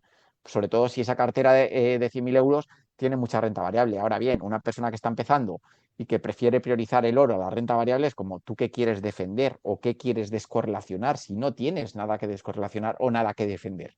Entonces, creo que para carteras grandes que tenga alguien un poco de oro me parece ok, pero creo que para el que empieza la renta variable es mucho más rentable a largo plazo con una volatilidad similar que el oro. Entonces, para lo que es flujos o para lo que es obtener rentabilidad, creo que es mucho peor que otros activos. Para lo que es diversificar y darte cierta cobertura a una cartera que pueda ser riesgosa, me parece bien. Entonces, esto no es ni a favor ni en contra, es, oye, en ciertos contextos lo veo con sentido y en otros, en el que empieza, pues más de lo mismo. O sea, ¿qué quieres hacer con la cartera si no has ni empezado, ¿no? En esto, como quien dice. Entonces, esa es un poco mi opinión. Bueno, y estamos hablando ahora, Andrés, de crear o sea, de empezar a invertir. Y curiosamente, hay gente que no ha invertido nunca y que tampoco tiene grandes conocimientos sobre el mundo de la inversión, pero que aún así ya persigue una meta que a mi juicio es muy, muy ambiciosa. A ver cómo lo ves tú, que es la libertad financiera. Es un concepto que crea fascinación ahora mismo, ¿no? El de la libertad financiera. ¿Podrías recordarnos a aquellos asistentes que a lo mejor no estén muy puestos en este concepto, qué es eso de la libertad financiera y si efectivamente se puede conseguir o qué pasos hay que dar para conseguirla? A ver, aquí hay tanto de lo que hablar. A ver, el problema bueno, la libertad financiera no es otra cosa que poder vivir de la inversión y básicamente pues no tener la necesidad de vivir de un trabajo y poder que las rentas, ya sea de una cartera o de otro tipo de inversiones, pues te paguen tu estilo de vida, ¿no? Entonces, a día de hoy, pues podríamos decir que la libertad financiera, por ejemplo, en España se podría conseguir si tienes una cartera que te puede dar un flujo de, yo qué sé, de 2.000 o de 3.000 euros todos los meses, que encima se pueda revalorizar con la inflación, ¿no? Por decir algo, para que esos 2.000 euros de hoy fueran los 3.000 de dentro de 5 años para poder mantener tu estilo de vida, ¿no? Esto teóricamente, bueno, no teóricamente, o sea, esto se puede conseguir, lo que creo que nadie te dice es la dificultad de lo que tendrías que tener para de verdad poder vivir solo y exclusivamente la inversión. Es decir, con esta regla famosa del 4%, que es básicamente multiplicar por 4 el dinero que necesitarías anual, ¿vale? O sea, multiplicar por 25 el dinero que necesitarías anual, pues una persona que necesite, me lo invento, eh, 30.000 euros al año, ¿vale? Después de impuestos, pues más o menos necesitaría una cartera de fondos, insisto, todo esto es muy opinable, hay gente que dice que la regla del 4 no funciona, pero por lo menos una cartera de 700, 800 o 1.000.000 de euros para teóricamente poder retirar todos los meses 2.000 y pico euros para poder vivir de ellos y que esa cartera siga creciendo a la vez que tú puedes retirando cada vez un poquito más con el paso del tiempo, ¿no? Entonces, ¿cómo de difícil es técnicamente tener una cartera de 800.000, 1 millón de euros para una persona normal? Yo creo que es muy complicado. Es cierto que hay atajos para hacer esto más rápido, si estás dispuesto a tomar riesgos mayores, pues por ejemplo como el apalancamiento, que no es otra cosa que pedir prestado para invertir, ya sea en fondos cuando los mercados crees que están baratos o en inmuebles, si quieres también aprovechar para que esa cartera financiera no sea solo de fondos, sino que sea de fondos e inmuebles. Y si sumamos todo eso, pues hombre, como tal, poder se puede llegar. Muy diferente es el que quiera alcanzar la libertad financiera a los 50, que creo que es una meta que el que se lo proponga a lo mejor lo puede conseguir, con el que quiera alcanzar la libertad financiera a los 35. Pues hombre, esto a día de hoy, con los sueldos actuales y demás, es bastante complicado. Entonces, por poder se puede, a la hora de la verdad, si te pones a echar números y de verdad quieres vivir de flujos, te vas a dar cuenta de que tu patrimonio, ya sea en fondos o de ser una mezcla de fondos, inmuebles o negocios o lo que sea, pero cosas que no te den mucho dolor de cabeza y que sean rentables, pues te das cuenta que es más complicado de lo que la gente se imagina, ¿no? Ujú. Bueno, vamos ya con la última pregunta, Andrés, y ya leemos algunas de las que nos están preguntando en el chat. La última pregunta que te quería hacer es que, bueno, al final, como comentábamos antes, pues bueno, tú eres divulgador, eres un experto en finanzas, eres lo que se denomina un influencer, ¿no? Una persona que, bueno, pues que genera unos contenidos, que tiene muchísimos seguidores y, bueno, pues que la gente acude a ti un poco para informarse. Pero como sabes, en el mundo de la inversión hay de todo. Hay divulgadores que tienen criterio, que tienen sentido de la responsabilidad, ¿no? Como es tu caso, pero también hay vendedores de humo y hay incluso chiringuitos financieros, ¿no? Entonces, ¿cómo puede aprender la gente a distinguir unos de otros, ¿no? ¿Qué contenido es de calidad y puede fiarse de él y en cuál le están vendiendo la burra? Bueno, a ver, previamente creo que y además sirve como uno de de las cosas que pueden mirar con respecto a esa persona que está en redes. Es que, si bien es cierto que yo ahora no tengo ningún problema con el nombre influencer, divulgador financiero, youtuber o lo que sea, mucho antes que eso, Andrés es economista, Andrés tiene un posgrado en gestión de carteras, ha estudiado el CAIA, que es una acreditación a nivel mundial de inversiones, Andrés ha trabajado 10 o 12 años en la industria. Quiero decir, mucho antes de poder hablar de ciertas cosas, pues lo primero que hay que tener probablemente es algo de estudios, de formación y a poder ser de experiencia. Entonces, con esto, pues ya haríamos un poco una parte, no es necesario, o sea, no es ni es necesario ni es suficiente, ¿vale? Es decir, podría haber gente que a lo mejor sin una formación muy vasta lo ha aprendido todo a base de ser autodidacta y de mucho esfuerzo y de estar mucho tiempo en el mercado, pero, hombre, pues no viene mal y tampoco es suficiente porque podría haber alguien muy formado que también te tomase el pelo. Pero bueno, ya es un primer check de decir, oye, esta persona por lo menos ha hecho un camino largo de esto, ¿no? O ha estado muchos años metido en esto, ¿no? Eso nunca viene mal, ¿no? Pero creo que donde de verdad todo el mundo debería poner el foco es en el mensaje de la persona. Todos los mensajes que sean radicalizados de esto es así, te va a dar tanto, de asumir que las cosas son 100% o van a ocurrir así, sobre todo las gentes que aseguran, las personas que aseguran que vas a obtener esta rentabilidad, que esto se hace sin riesgo, que esto está chupado, que todo este tipo de cosas, ese es el mayor indicador de que probablemente una de dos, o esta persona no ha estado el suficiente tiempo en el mercado como para entender la dificultad de esto y sobre todo asegurar cosas, o esta persona probablemente lo que te está vendiendo es algo fraudulento, algo que no es real, ¿no? Por último, bueno, no por último, pero hay muchas red flags, ¿no? Pero otra sería rentabilidades astronómicas, todo lo que sea escuchar rentabilidades anuales del 20, del 30, del 40%, de forma además en el que no se haga mucho matiz en, en un año bueno, en ocasiones, tal año, quiero decir, sino como algo fácil, ¿vale? Que esto es algo muy del mercado cripto, por ejemplo, cuando hablamos anteriormente, de que la gente ya directamente no hablaba ni en porcentuales, te hablaban de por 2, por 3 o por 4, que para que os hagáis una idea son 200, 300 y 400%, ¿no? Entonces, el que te habla así o el que te habla pues con una seguridad absoluta, yo por ejemplo cuando hago mis streams, que estoy habitualmente en Twitch, la gente de cada 5 preguntas que me hace, 2 o no lo sé. Andrés, ¿qué opinas de comprar esto ahora? No lo sé. Andrés, ¿crees que esto es mejor que esto o tal? No lo sé. Quiero decir, hay muchas cosas que si tú de verdad has estado un poco en el mercado y sabes de lo que hablas, vas a saber que no sabes muchas, no tienes la respuesta de muchas cosas, ¿no? Entonces, creo que por ahí van mal los tiros, sobre todo pues rentabilidades absurdas, gente que asegura las cosas como si fueran a ocurrir sí o sí, todo este tipo de cosas y unidas sobre todo a, pues, en muchos casos, falta de conocimientos, falta de trabajo en el sector, falta de formación y demás, pues yo que sé, más o menos te puedes hacer una idea de quién es la persona que te está hablando, ¿no? Ujú. Y bueno, y aparte de todo, la gente muchas veces se siente atraída por recomendaciones absolutas, en plan de este es el producto, esta es la estrategia, y pierden mucho de vista que lo ideal es que cualquier cosa en la que inviertas se tiene que adaptar a ti, no hay una recomendación válida para todos. O sea, esto está bien, esto está mal. Es que, por ejemplo, muchas de las preguntas que nos están haciendo en el chat son, tengo no sé cuántos años, este es mi objetivo, tal, ¿qué hago? Bueno, es que hay un montón de parámetros que aunque nosotros quisiéramos y pudiéramos hacer ese asesoramiento financiero, que no es el objetivo de este webinar, es que no son suficientes, porque no hay un producto mágico que digas, aquí es donde tienes que invertir.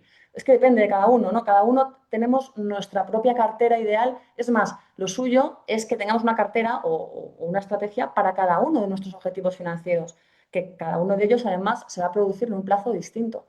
Con lo cual, cualquier vendedor de humo que venga prometiendo el producto ideal, pues es que no existe. Directamente no existe. O sea, lo que existe es una planificación financiera seria, ajustada a tus intereses, personalizada, y esa tiene que empezar por ti. Tiene que empezar por ti para que analices cómo eres, qué necesitas, cuál es tu plazo de inversión y demás. Bueno, pues vamos con las preguntas, Andrés. Algunas de ellas ¿Vale? que nos Sí, están haciendo muchísimas, pero bueno, he vale. seleccionado y voy cogiendo las que veo que las que más se repiten. Una pregunta que hacen es, en los fondos de inversión, ¿cuál es el mejor momento para reembolsar?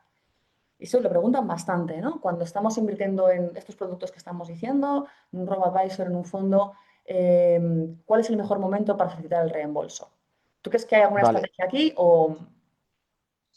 Esta es una de esas preguntas donde la respuesta fácil es no lo sé.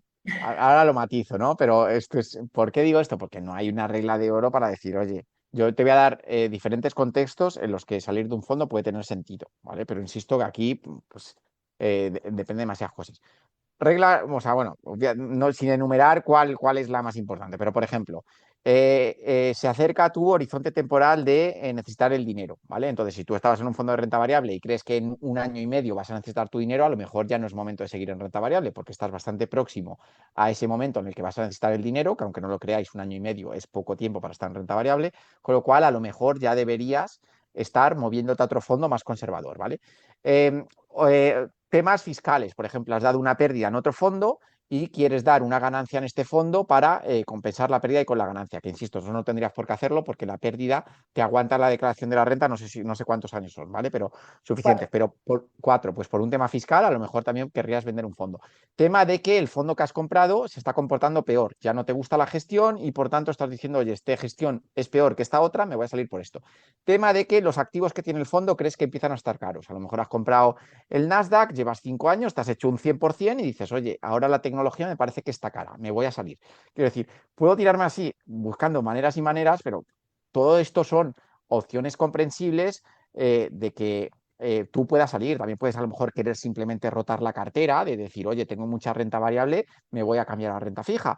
Perfecto. O a lo mejor le has pegado un mordisco a los fondos monetarios porque has cambiado las ruedas del coche y quieres reponer tu fondo monetario con un fondo que tenías ahí de renta fija que además no lo está haciendo muy bien, con lo cual sales de este fondo y te vas al monetario para reponer ese bocado que le has pegado al fondo de emergencia. Quiero decir, opciones hay infinitas. También recuerdo una vez más, si estáis haciendo formato fondo y a menos que queráis vender para algún tema fiscal o lo que sea, os recuerdo que podéis traspasar, que es una herramienta que se utiliza con los fondos, que os permite no pagar impuestos todavía hasta que decidáis vender, que no tenéis la necesidad de vender, insisto, para moveros de un fondo a otro. Con lo cual, fundamentos para retirar de un fondo hay muchos, pero la respuesta es, pues no lo sé, dependiendo de lo que busques, ¿no? Bueno, ahí tenemos el primer no lo sé de la velada. Preguntan mucho, clamor popular por los dividendos, Andrés. Hay bastantes preguntas que vienen a resumirse en, ¿merece la pena invertir en una cartera por dividendos? O sea, una cartera cuyos valores pues sean especialmente jugosos en cuanto a su política de reparto de dividendos. ¿O eres tú más partidario de no prioricemos tanto el dividendo, que ya sabemos que compañía que reparte dividendos es compañía que no está invirtiendo en su propio crecimiento? O sea, un poco qué recomendación haces ahí. A ver, yo no soy fan de los dividendos y voy a explicar por qué, ¿vale? A ver, lo primero de todo, entender que los dividendos no salen de la nada, ¿vale? Los dividendos es una empresa que se descapitaliza. Como tú bien has dicho, hay muchas formas de utilizar ese dinero para que la empresa siga creciendo y normalmente, pues una empresa a igualdad de, imaginemos un hipotético caso es que son dos empresas exactamente iguales y una paga un dividendo un 5% y la otra no. Al final del año, la que paga un 5% subirá un 5% menos que la otra, que es exactamente igual y se ha quedado con el dinero. Digo en la teoría, ¿vale? Pues esto no tiene por qué ser así, puede haber variaciones, ¿no? Entonces, ¿con esto qué quiero decir? Que el que te paguen dividendos no te hace mejor ni peor. Ahora, pensemos de la otra manera. Si tú solo buscas acciones o fondos de dividendos, le estás obligando al gestor o te estás obligando a ti mismo a comprar dentro de las buenas empresas las que pagan dividendos, pero le estás quitando la posibilidad a ese gestor de que compre buenas empresas que no pagan dividendos. Entonces, ¿quién crees que lo va a hacer mejor el día de mañana? ¿Una persona que pudo elegir entre todas las acciones, incluyendo las que no pagan dividendos? ¿O una persona que solo podía comprar buenas acciones pero que pagaran dividendos? Pues por descarte tiene mucho más donde elegir. Me lo invento, el que no tiene por qué elegir acciones de dividendos podrá comprar Apple y podrá subir más por tener Apple en comparación con el que no pudo comprar Apple. Con esto lo que quiero decir es que os estáis poniendo una restricción a vosotros mismos o al gestor del fondo para que solamente tengáis en el scope un tipo de empresa sin poder mirar otras que a lo mejor son iguales o mejores solo por el hecho de que no pagan dividendos. Dicho esto, por lo general, lo que te va a hacer es que una cartera normal con fondos de acumulación o acciones buenas, independientemente de si pagan dividendos o no, acaben haciendo mejor que una cartera de dividendos. Dicho esto, si tú eres una persona que quiere algo de flujo de su inversión de renta variable, pues no te va a quedar más remedio que irte a algún fondo de distribución que normalmente suelen ser fondos que pagan dividendos y es una forma aceptable de que tu inversión pueda subir a largo plazo a la vez que te va dando ciertos pagos. Entonces, a menos que seas esa persona que de verdad quiere esos flujos, en cuyo caso no me parece mal del todo, creo que para una persona que busque crecer su patrimonio lo va a hacer más y mejor con fondos de acumulación o acciones de acumulación normales y buenas, independientemente de si pagan dividendos o no, antes que priorizar la inversión por dividendos.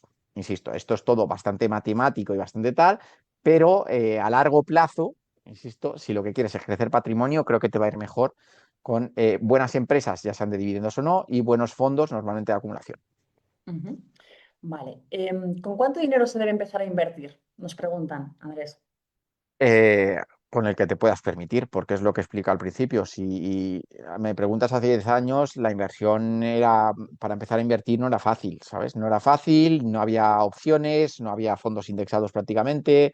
Quiero decir, había un montón de dificultades. A día de hoy no hay excusa porque desde incluso el que no tiene un empleo, es un chaval joven y le dan 200 euros de paga al mes, ya podría estar invirtiendo 100 de esos 200 o 50 de esos 200. Entonces, lo que tenéis que entender es que esto es un proceso de largo plazo y que el inicio me da igual, lo que me importa es que empecéis. O sea, quiero decir, mejor dicho, la cantidad de inicio me da igual, lo que me importa es que empecéis, ¿no? Entonces, si 50 euros te van a crear esa adherencia y te van a crear te van a dar ese conocimiento para empezar a invertir a largo plazo, pues esos 50 euros son muy importantes. Y por el contrario, si tú pusieras 500 pero vas a abandonar, para mí esos 500 no tienen impacto porque vas a abandonar, ¿no? Entonces, no es tanto la cantidad, sino más bien el tener los conocimientos y saber que esto es un hábito para siempre. Ujú. Bueno, y luego un pequeño matiz a esto, y es que algo que no todo el mundo sabe, Andrés, es que los mínimos para invertir en un fondo de inversión son muy bajos. O sea, desde una participación, desde 1 euro, ya puedes entrar en un fondo de inversión. O sea, que la gente piensa, no, invertir en un fondo de inversión, me van a pedir 500, 1000. No. O sea, en la inmensa mayoría de los fondos de inversión, los mínimos son muy reducidos. De hecho, incluso en MyInvestor tenemos un acuerdo con varias gestoras para que los inversores puedan entrar en la clase institucional, que es la que mejores comisiones ofrece, desde los mínimos de la clase de retail, ¿no? De la clase destinada al particular. O sea que con mínimos muy pequeños, 5 euros, 10 euros, puedes invertir en fondos, en planes de pensiones, en ETFs. O sea, te puedes hacer una cartera diversificada con 50 euros. Y estaría diversificada, ¿eh? Y estarías invirtiendo en varios fondos a la vez. O sea que todos estos productos, los que estamos hablando hoy, tienen mínimos muy pequeños. Y por cierto, hablando ya de esos fondos en los que uno puede entrar, otra cosa que preguntan bastante en el chat, Andrés, es que la gente se hace un poco lío porque va a invertir en un producto de estos, ¿no? Imagínate, pues han oído hablar del S&P 500. Es que justo del S&P 500 lo decía un asistente en una de sus preguntas. Y no acaba por no invertir porque ve que hay muchos, ¿no? Se mete en el buscador del banco que sea, MyInvestor, por citar tú un al azar, y entonces se encuentra con que hay varios indexados, incluso de una misma gestora, al S&P 500 y no ve la diferencia entre unos y otros, ¿no? Que si dan con unas siglas esotéricas, unas siglas raras, unas letras por ahí sueltas. No sé si puedes ofrecer un poco de luz sobre ese asunto. ¿Qué hacen? O sea, ¿cómo saben en qué fondo tienen que invertir? De todos esos que se llaman igual o muy parecido. A ver, cuando el título tiene justo el índice que van a replicar, porque si pone SP500 tiene todas las papeletas de ser un indexado del SP500, lo normal es irte a la rentabilidad y ver cuál es el que mejor rentabilidad tiene, porque a su vez, aunque ahora voy a matizar ciertas cosas, a su vez, si tiene la mejor rentabilidad, asumimos que tiene las menores comisiones, puesto que si todos replican, el que mejor rentabilidad tiene es el que mejor copia, porque menor error tiene al copiar y porque menos comisiones tiene. Entonces, una fórmula. Bueno, ahora os voy a decir todas las cosas que tenéis que tener en cuenta, ¿no? Pero una primera podría ser, oye, mirar la rentabilidad y asumes que si estás copiando al SP500, pues el que más rentabilidad tenga es el que mejor copia.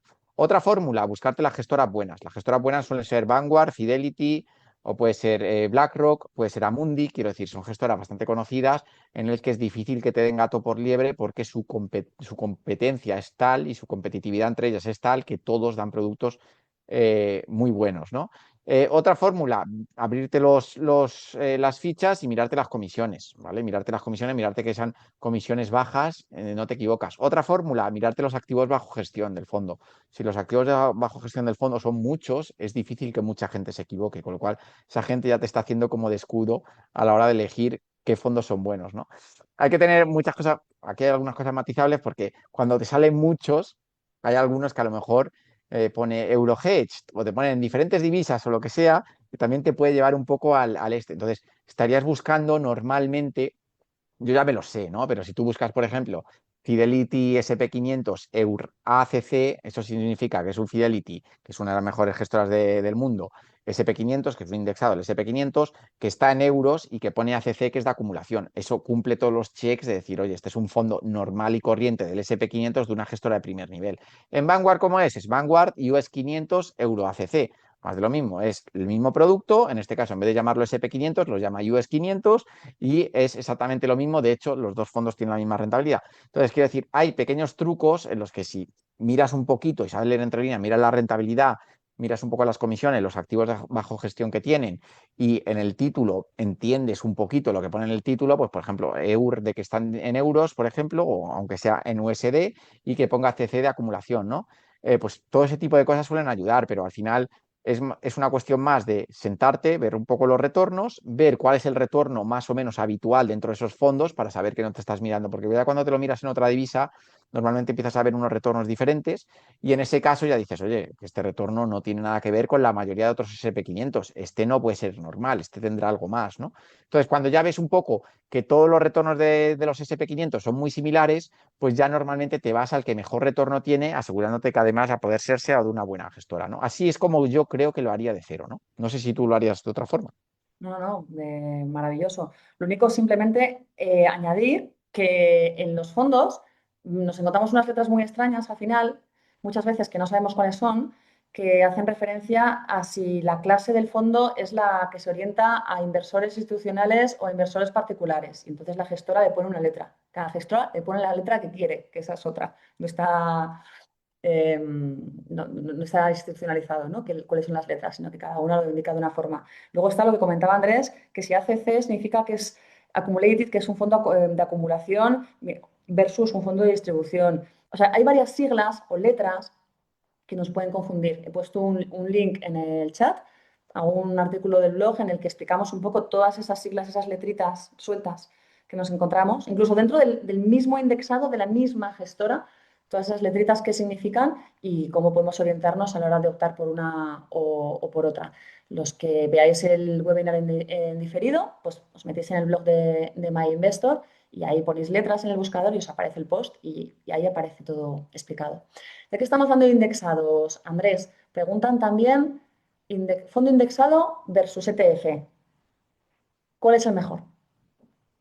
A ver, creo que aquí, a ver, se han puesto muy de moda los ETFs últimamente. Entiendo parte del hype que tienen, ya que son, al final, no a ver, vamos por lo fundamental. A efectos de rentabilidad, un fondo y un ETF son prácticamente iguales en las mismas cosas, en las cosas que hacen, ¿vale? Es decir, un ETF del SP500 y un fondo indexado del SP500, si son buenos, van a tener una rentabilidad muy, muy similar, ¿vale? Entonces, a efectos de rentabilidad, insisto, en lo típico van a ser muy similares, ¿no? ¿Dónde están las diferencias? Bueno, para mi gusto, en formato fondo es como se debe invertir a largo plazo en España por los beneficios fiscales de la traspasabilidad. Ya lo hemos explicado anteriormente, la traspasabilidad es poder cambiarte de un fondo a otro sin la necesidad de vender. Si no vendes, no pagas impuestos y por lo tanto te puedes tirar 20 o 30 años invirtiendo sin pagar impuestos, moviéndote de un fondo a otro en función de tus necesidades. Creo que eso es demasiado positivo como para que el ETF tenga nada que hacer insisto, en todo lo que no tiene que ver con rentabilidad, porque ya hemos dicho que es igual de rentable. Preguntan, por cierto, aquí que es un ETF. Un ETF no es más que un fondo cotizado, es decir, es un fondo de inversión, también exactamente igual que el otro fondo, pero cotiza como una acción, es decir, tiene una liquidez diaria, puedes comprarla y venderla en el segundo, en cualquier momento, pero no tiene ese beneficio fiscal, no tiene esa traspasabilidad. Entonces, hablando del ETF, la ventaja que tiene es precisamente eso, que es que lo puedes ir comprar y vender en cualquier minuto, en cualquier segundo, ¿vale? Porque cotiza como una acción, siempre y cuando el mercado esté abierto, por supuesto, cosa que el fondo no. El fondo tú cuando entras te tienes que esperar al precio final del día para poder entrar o al precio final del día para poder vender, es decir, solo hace precio una vez al día, ¿no? Entonces, a efectos de eh, si alguien quisiera, que yo no creo que sea lo aconsejable, comprar y vender muy a menudo, pues a lo mejor el ETF sí podría ser mejor que un fondo. Entonces, si nos vamos por ahí, yo diría que gana el fondo en ese sentido de que si vas a hacer una inversión a largo plazo, la fiscalidad es demasiado positiva como para tirar por el ETF. Si lo que quieres es hacer algo más dinámico, que no creo que sea el afán de la inversión, el ETF sería superior. Y luego, recalco una cosa más, creo que los mejores productos cuando tienes conocimientos están en formato fondo. Me explico, la mayoría de gestores utilizan formato fondo para la gestión activa y en ETF hay mucha gestión pasiva, mucha gestión de replicación, pero muy poca gestión activa, ¿vale? Hay mucha menos gestión activa en ETFs. Entonces, si tú al día de mañana lo que quieres hacer es comprar fondos de gestores o de gestoras buenas, normalmente están en formato fondo y no en formato ETF.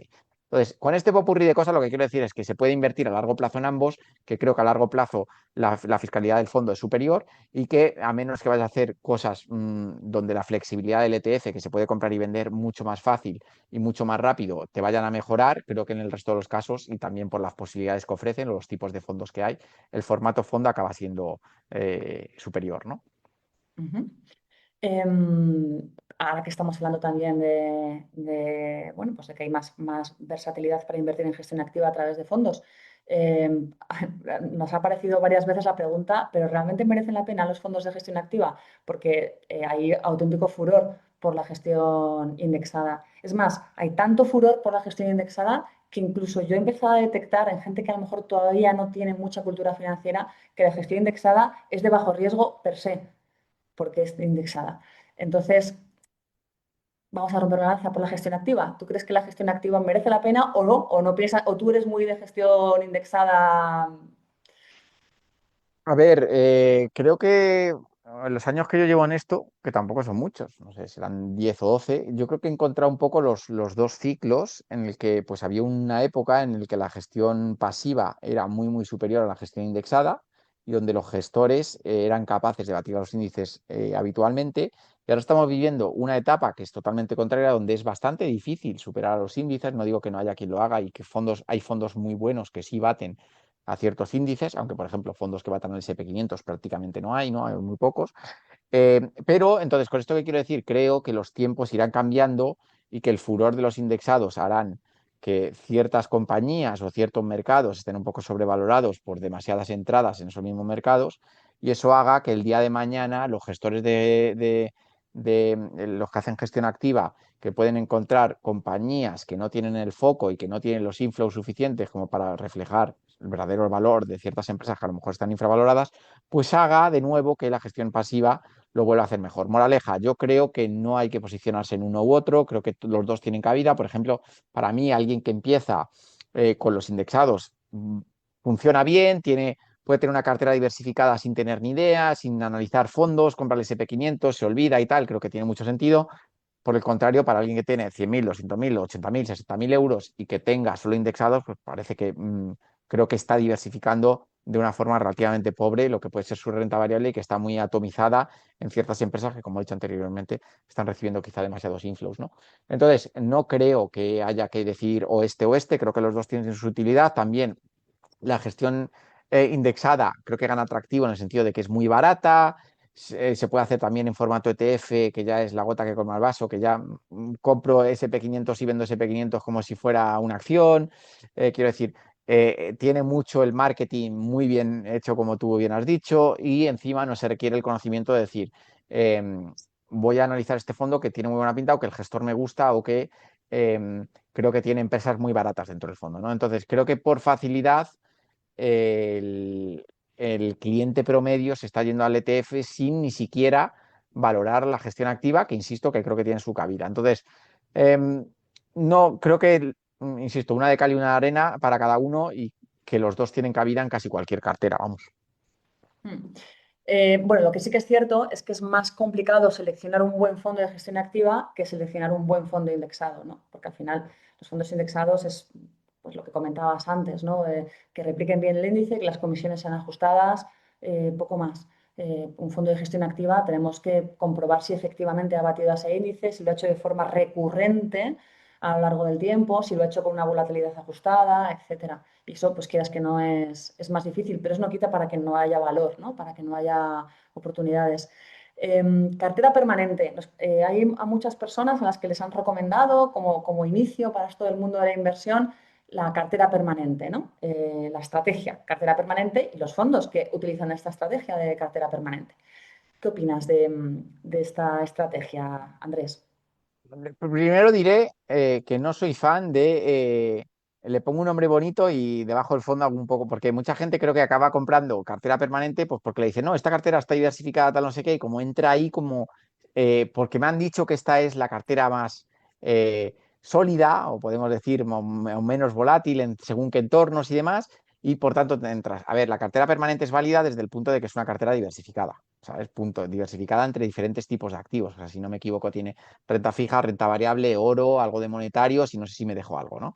Entonces, al final, ¿qué es lo que se consigue? Pues es una cartera multiactivo en la que hay un poco de todo y entonces, teóricamente, y creo que más o menos de forma con cierto éxito, pues acaba teniendo una cartera a lo mejor más robusta, con menos variaciones o menos volatilidad que otras carteras que pueden obtener rentabilidades similares, ¿no? Entonces, en ese aspecto creo que consigue lo que busca, pero sí que es cierto, y aquí es donde pues, yo soy un poco más tal, que no se compren los fondos o las carteras por el nombre o porque te lo haya dicho tal, tienes que entender qué hay ahí en cada compartimento de ese fondo, qué te aporta cada una de esas cosas y con eso entender qué rentabilidad objetivo y qué volatilidad objetivo puedes tener. Si después de entender todo eso te cuadra o simplemente tú no serías capaz a la hora de seleccionar fondos por tu cuenta de hacer algo similar, pues entonces perfecto.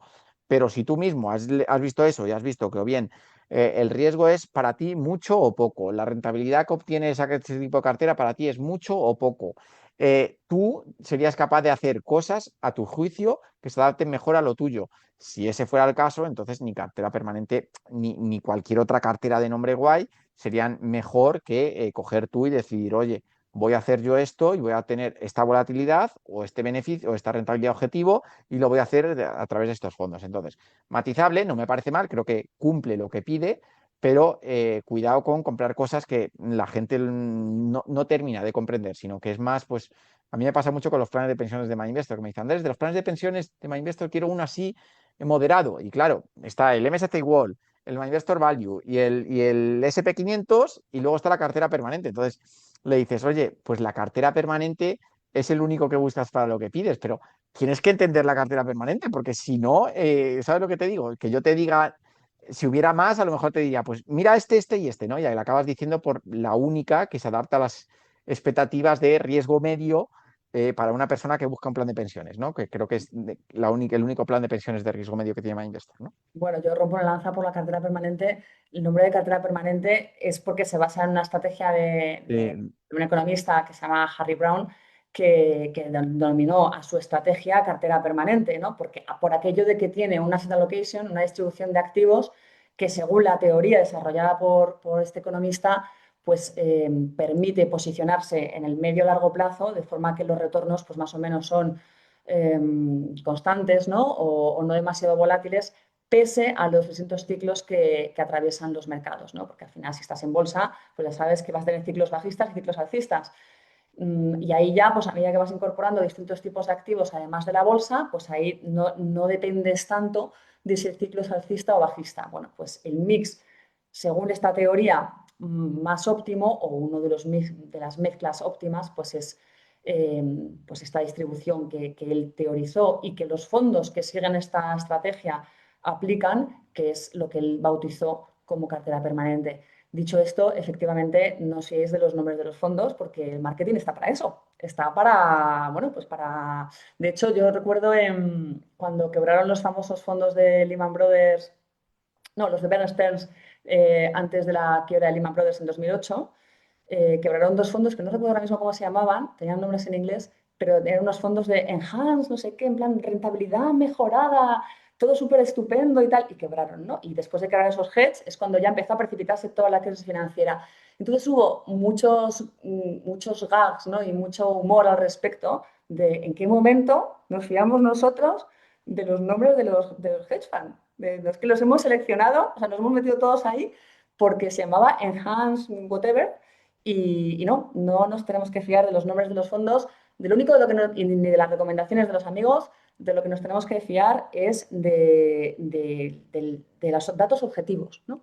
De ese folleto que tiene el fondo que nos va a decir cuál es la política de inversión, cuál es el nivel de riesgo, las comisiones, etcétera, ¿no? Y tenemos que aprender un poquitín a desarrollar ese criterio para saber si esa política de inversión es ese nivel de riesgo y si esas comisiones pues, son las adecuadas, ¿no?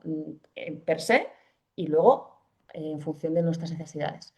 Y ya con esto os vamos a dejar tranquilos, ya estamos, nos hemos pasado un poquitín de duración, tenemos tantas preguntas que me da mucha pena. He intentado seleccionar aquellas que más se repetían, pero bueno, ya sabéis que para contenido de educación financiera tenéis el canal de Andrés González, que nos ha acompañado hoy, que tiene, bueno, pues genera contenido en diversas redes entre ellas YouTube, donde podéis encontrar su canal La Pizarra de Andrés. Y bueno, pues Andrés es economista, es experto en inversión y es divulgador, así que le podéis hacer todas esas preguntas que hoy no nos ha dado tiempo.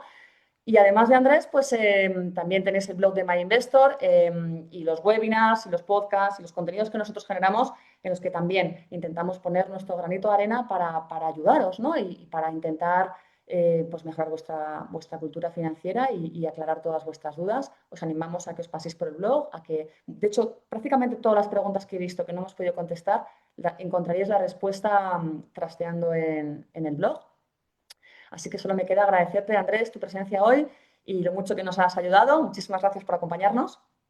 Nada, muchísimas gracias a vosotros, ha estado muy guay y todo muy ameno, así que espero que haya sido útil.